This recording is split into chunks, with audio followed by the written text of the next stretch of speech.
അപ്പോൾ LDF സർക്കാർ വന്നതിന് ശേഷം 2016 ശേഷം ഈ ദുരന്തങ്ങളെല്ലാം അതിജീവിച്ചതാരാണ്?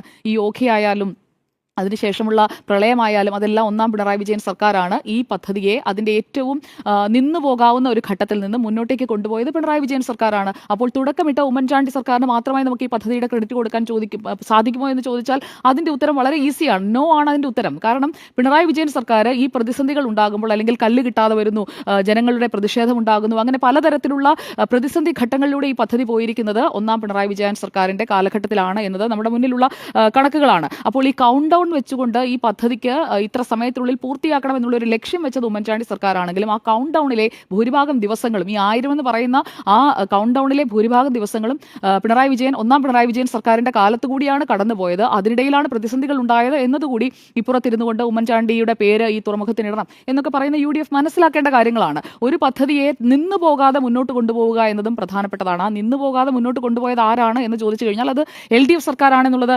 മനസ്സിലാക്കാൻ സാധിക്കും.